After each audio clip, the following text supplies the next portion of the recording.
Hi, this is Donny, your foreclosure deals coach. In this episode, we're going to discuss the mistakes people make when they're buying a pre-foreclosure property. Stay tuned. You're going to love this one.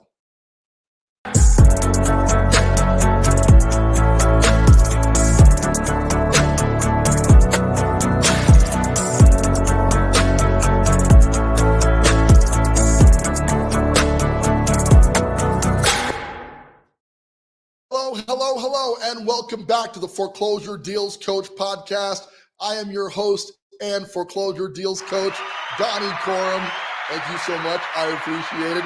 This is the show where we discuss the mindset, tactics, and tools used by successful foreclosure investors. We're going to talk about how to find, figure, fund, fix, and flip your first deal. And as I mentioned in this episode, we're really going to dive into how to buy pre-foreclosures without making some of the big mistakes that can really befall investors who are buying homes before they go to foreclosure. A lot to cover here in the show. Let's dive right in and get right to it. So out of the gate, as we do every week, we want to open up the show with a little bit of mindset stuff. And why? Why do we want to do mindset? Listen, how you perceive information is super important. And I have to tell you, over 17, 18 years of flipping deals here in my local market, I have made pretty much every mistake you can think of so you don't have to. Okay,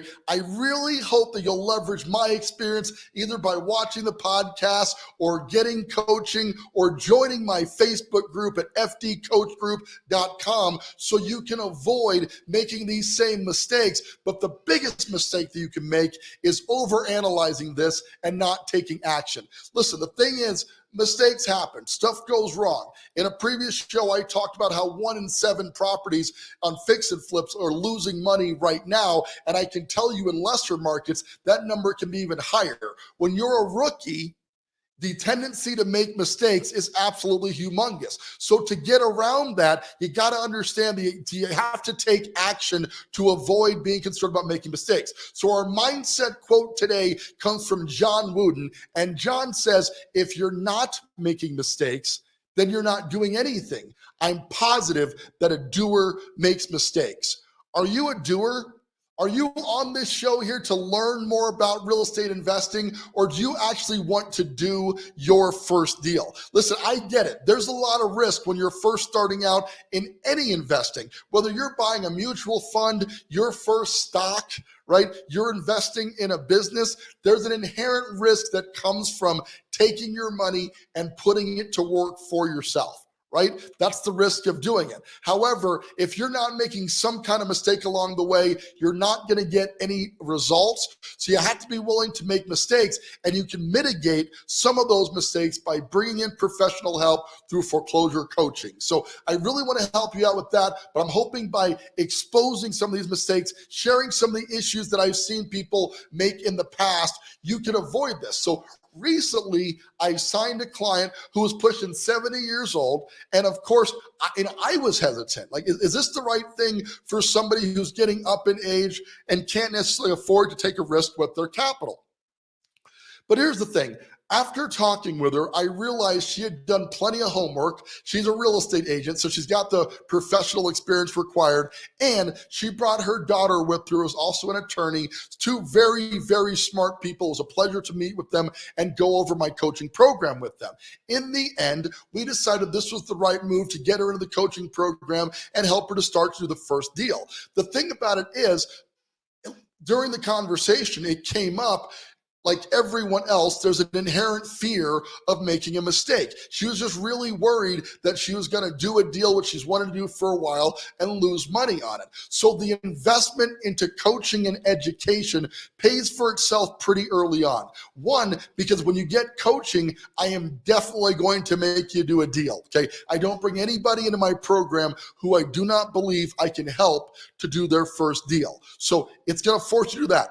2, because once you're in coaching, you're going to avoid making a lot of the obvious mistakes that are out there. So we're going to hop into the potential mistakes that investors make right now, but don't be afraid to do something. Don't be afraid to take action. Listen, doers by design make mistakes.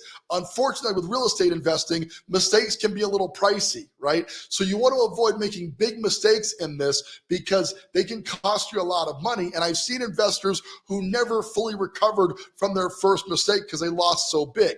I'm not telling you that to scare you off, but rather for you to understand that by avoiding these mistakes, you're going to be in a better spot. You won't have to worry about it as much, and certainly with some guidance, you really don't have to worry about it at all because I've made every mistake you might make several times over. Unfortunately, I learned from those, so you don't have to do the same. Let's hop into it. Mistake one that I've seen investors make when they're buying a pre-foreclosure. Now, let's real quickly frame that up. What is a pre-foreclosure? Well, a pre-foreclosure is when you're dealing with a distressed seller that is currently in foreclosure and about to lose the property to the foreclosure process, okay? So in this mode, you're talking directly to the seller.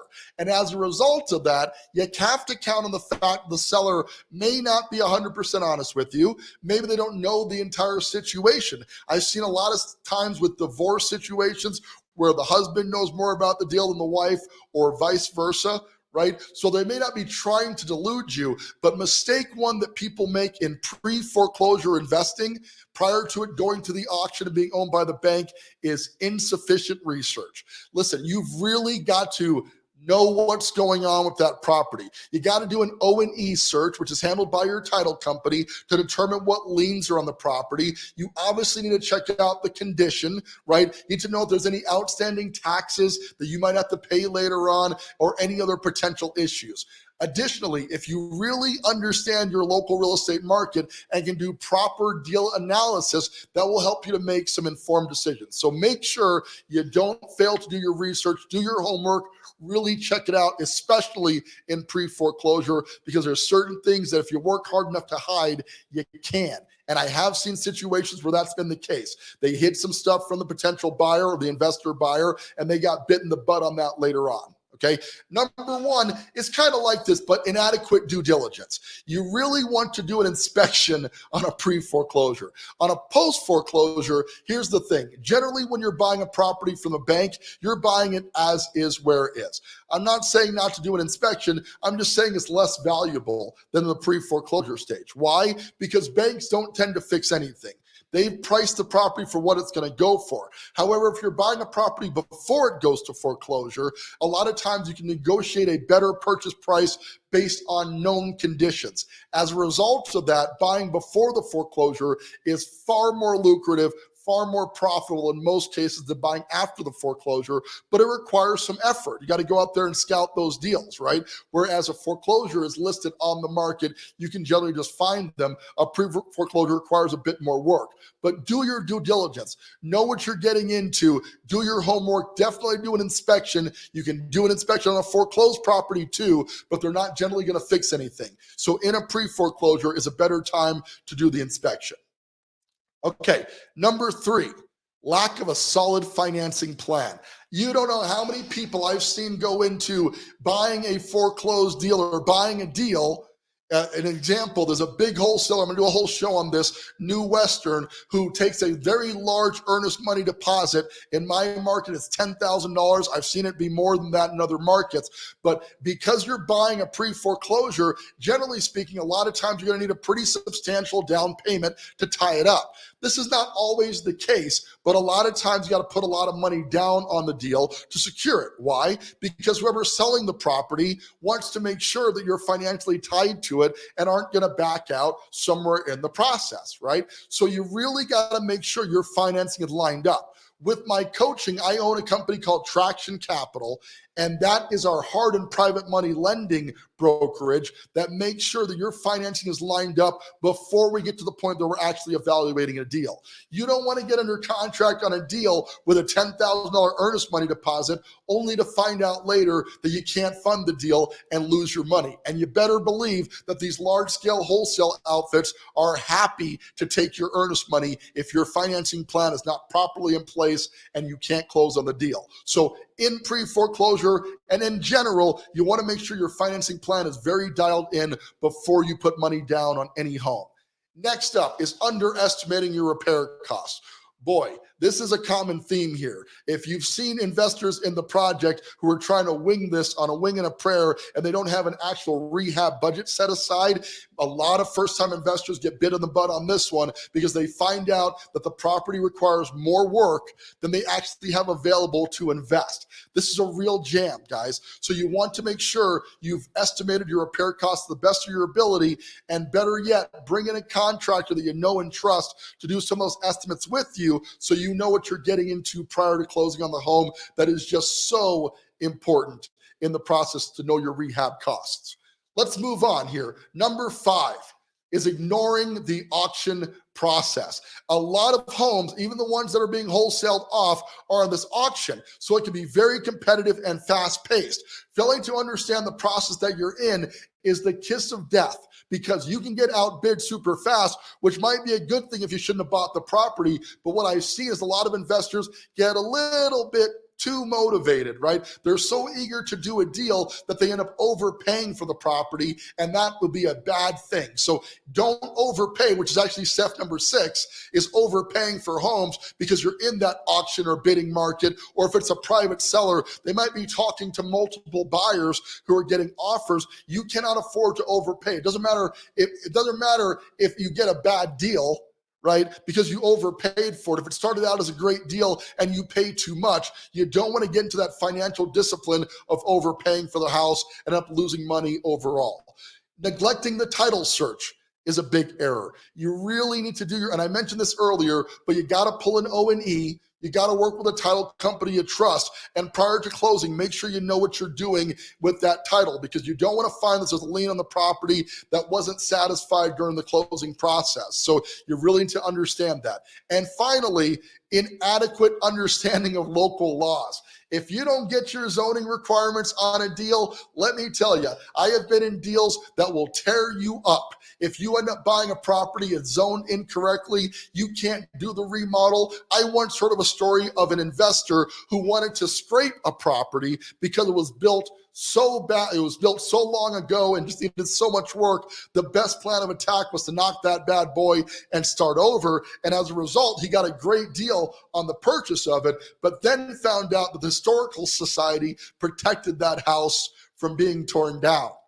Oh man, what a loss. Trying to fix this incredibly complicated remodel cost a fortune. He had to get it done and get it sellable because it was in such bad shape, but lost a fortune on that deal because he did not understand the local laws and culture on the property. So make sure this doesn't describe you. Try really hard to avoid making these mistakes. Don't be afraid to make a mistake. I've lost money on only a handful of deals in my career. Some were very painful. Some didn't affect me that much at all. But I can tell you that if by taking some action here on these 8 things I've discussed today, you can avoid those pitfalls and avoid losing money on your deal. When you do a deal with me, I'm guaranteeing a profit of $25,000 or more. And if we don't hit that, we'll simply do another deal.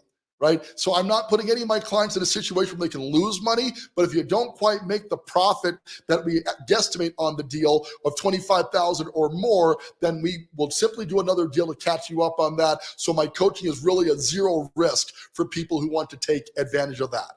With that, let's hop in here and talk about our deal of the week. Now, this is a deal, I've mentioned John on the show a couple of times. He was a coaching client who signed up with me on Wednesday of a certain week, right? By Thursday, he had cash to deploy. So we went and looked at a property Thursday morning, and by Friday, he was the proud homeowner on his first flip. Well, that was a little while ago now. So we have just gotten the property on the market, and you guys have got to check this thing out because it came out gorgeously. Let's take a look at this thing real quick here. I'm going to pop my screen open so you can see it as well. Here we go. It's on Ironwood, and here comes the screen. Okay. The property is a 4-bedroom, 2-bath located in the Pikes Peak Park area of Colorado Springs, which is a very up-and-coming area because there's a lot of affordable houses in there. The house came out gorgeously. Check out the interior photos here. nice floors, beautiful paint job. I used one of my preferred contractors to get this deal done, and I have to say it came out even better than I expected. I'm so proud of him. Obviously, what you care about are the numbers, so let's go over the numbers, but real quick, take a gander. New cabinets, new countertops, new carpet, new paint. Came out beautifully. It is now listed at $395. Shooting straight with you, this is a great deal ahead of what we actually expected to get for it, but because John paid cash for the deal, he's got a little bit more time. He's not racking up interest like a lot of people are on their deals, so he can afford to wait a little bit longer to get it sold. So that's rare, but it does put him in a unique position. So let's look at the numbers on this deal. We'll hop into Deal Check. And in the Deal Check app here, we load our purchase worksheet. John picked up the property for $295. As I mentioned, my ARV was actually closer to $380, but based on where we're at now and the traffic we're getting, I think $385 is now realistic, right?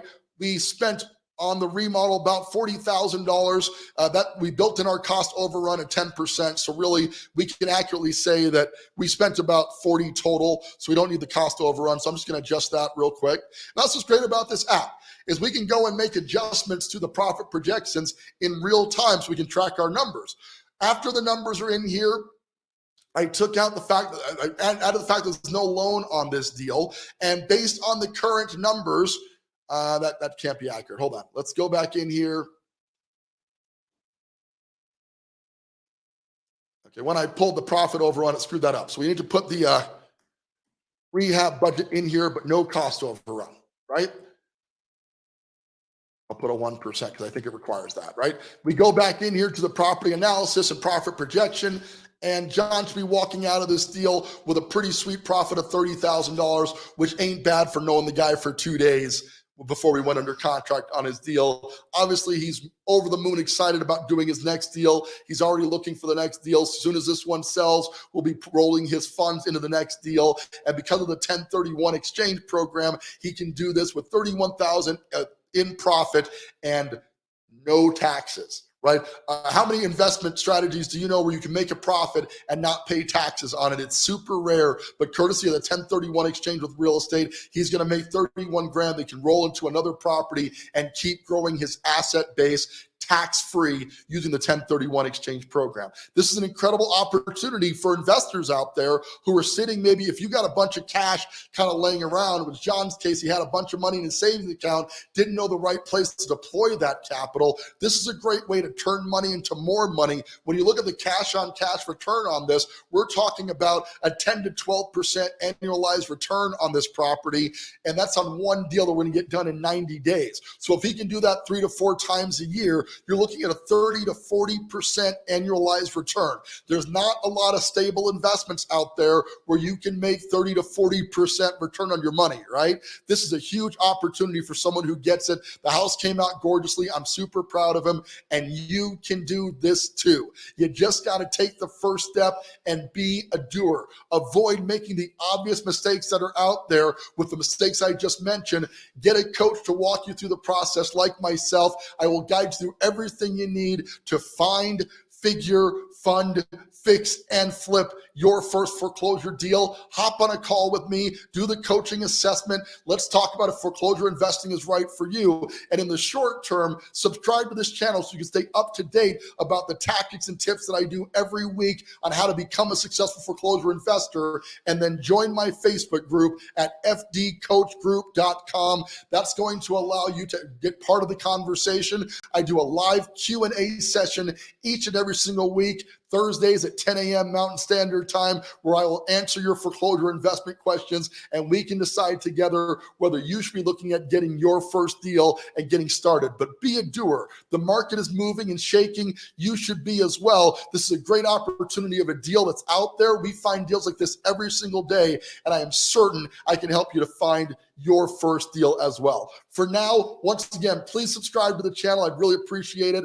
Like the content. If you enjoy what you see, join the Facebook group and become part of the conversation. I would love to help you to do your first deal. With that, this is Donny Corum, your foreclosure deals coach. I want to thank you guys once again for tuning into this show. I really appreciate it. And I want to remind you yet again, don't buy a house, buy a deal.